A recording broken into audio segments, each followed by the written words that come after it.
Please subscribe the net TV. క్షణం క్షణం మీ ముందు సమాచారం.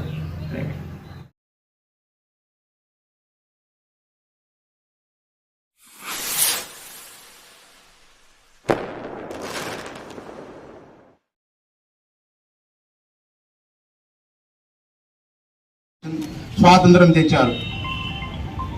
ఎందుకు ఈ విధంగా తెచ్చారు అంటే మన దేశాన్ని మనమే పరిపాలించుకోవాలి అని ఎందరో మహానుభావాలు త్యాగాలు చేసి ఈ దేశాన్ని స్వాతంత్రం తెచ్చుకున్నారు. కానీ ఇప్పుడున్న పాలకులు కులాలు మతాలకు మధ్య చిచ్చుపట్టి పరిపాలిస్తున్నారు. మనం రాజ్యాంగంలో ప్రతి మానవుడు స్వేచ్ఛగా జీవించాలని ఒక రాజ్యాంగం రాసుకున్నాం. ఆ రాజ్యాంగాన్ని తూట్లు పొడుస్తూ ఈరోజు పాలకులు వ్యవహరిస్తున్నారు. ఎప్పుడు చూసినా ఏదో ఒక సవరణ ద్వారా బిల్లు ప్రవేశపెట్టడము, మతాల మధ్య చిచ్చు పెట్టడము, చర్చలను పక్కదావ పట్టిస్తూ ప్రజలను పక్కదావ పట్టిస్తున్నారు. అలా కాకుండా పరిపాలన సక్రమంగా చేస్తే భారతదేశంలో ప్రతి పౌరుడు సుఖ సంతోషాలతో జీవించగలడు. కానీ నేడు ఈ రోజు మన ప్రధానమంత్రి మోడీ గారు ఒక పిలుపునిచ్చారు. హర్ ఘర్ మే తిరంగా, హర్ ఘర్ మే తిరంగాతో लगाएंगे लेकिन घर नईस लोग वो कहाँ पे తిరంగా लगाएंगे. ఇది ప్రతి ఇంటికి జాతీయ జెండాను తగిలించుకోవాలన్న ఒక స్ఫూర్తితో ప్రధానమంత్రి గారి స్ఫూర్తిని మేము స్వాగతిస్తున్నాం. కానీ ఎవరినైతే ఇల్లు లేదో వారు ఎక్కడ తగిలించుకుంటారు జెండాను? ఒక్కసారి పాలకులు ఆలోచించాలి.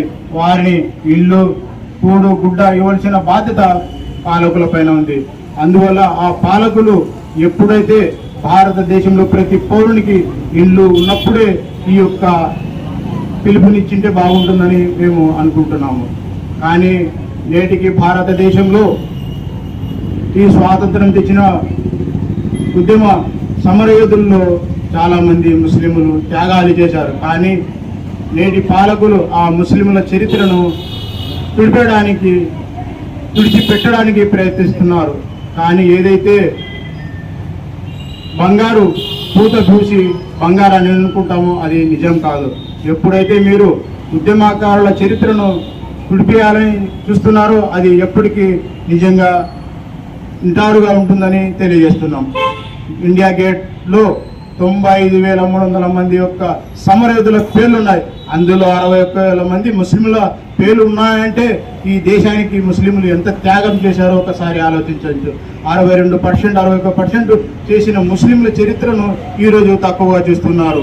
ఈ భారతదేశం ముస్లింలదే కాదు, కానీ క్రిస్తువులు, హిందువులు, జైనులు, సిక్కులు అందరూ పోరాడి తెచ్చుకున్న భారతదేశం కాబట్టి ప్రతి భారత పౌరునికి జీవించే హక్కు ఉంది.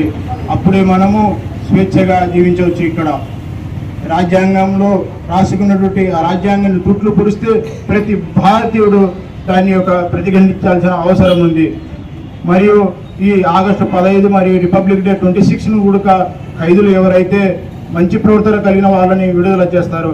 అలాగే ఏ తప్పు చేయని అన్యాయంగా జైలులో శిక్ష అనుభవిస్తున్న మంచి ప్రవర్తన కలిగిన ఖైదులను ఈ ఆగస్టు 15న విడుదల చేయాలి.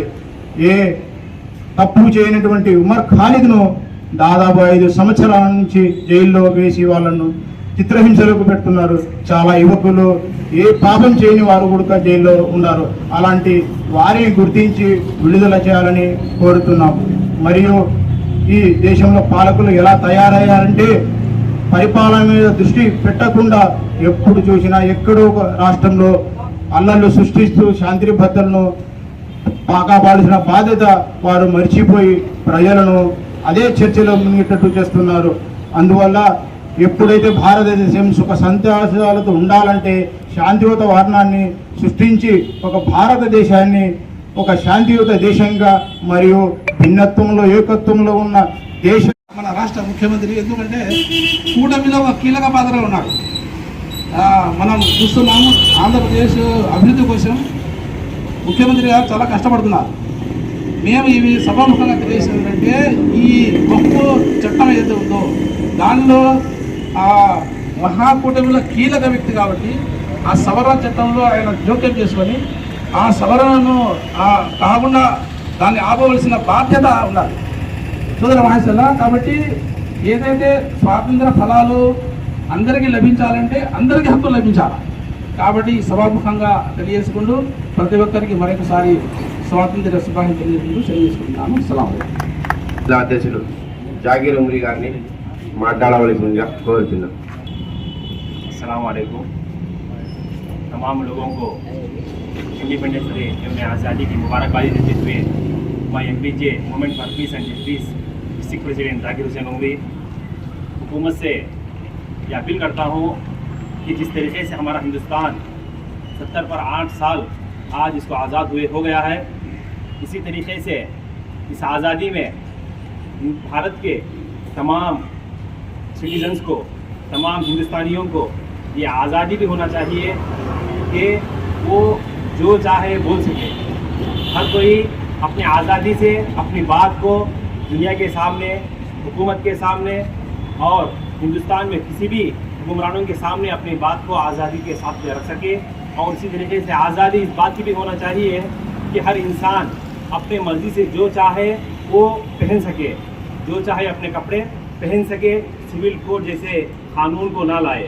क्योंकि और इसी तरीके से इस हिंदुस्तान की आज़ादी में हिंदुस्तानियों को ये भी आज़ादी होना चाहिए कि इंसान अपनी मर्ज़ी से जो चाहे वो खा सके.